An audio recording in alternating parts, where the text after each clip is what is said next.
Ya anuncia el portavoz del Zamboanga City Electric Cooperative, Ferdy Rodriguez, que después el cerca 3 años no hay pa sila siempre puede conectar otra vez el corriente na mga barrio que ya sale afectado durante el guerra na ciudad del año 2013.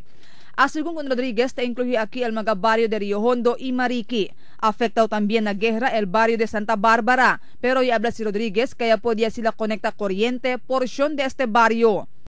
Yo pwede na kami pone power somewhere at Paniran, in some areas in Santa Barbara.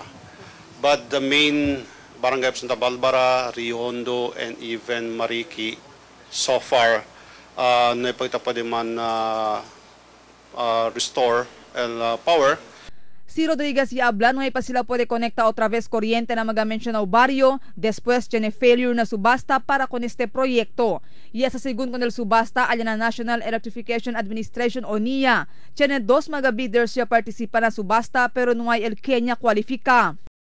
There are in prices of materials wherein during our presentation or the requirements of the materials based on a price index wherein hindi kaya el mga suppliers or bidders because according to them bien barato knowingly el mga materials are karo ya.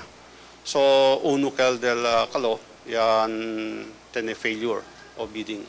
Mientras tanto, y habla si Rodríguez, que por causa con este, no hay también corriente al mga eskwela na mga barrio, el empeza ya el klase. Hindi según sila ay permiti mga illegal connection de corriente en ese mga lugar, pero y admiti también si Rodríguez kay el verdad ta sucede este allí na mga lugar. We apprehend a lot of line connections in the area.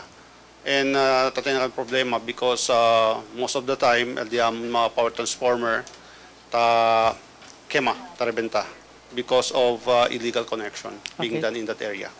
Marifita Mayo, Dateline Zamboanga.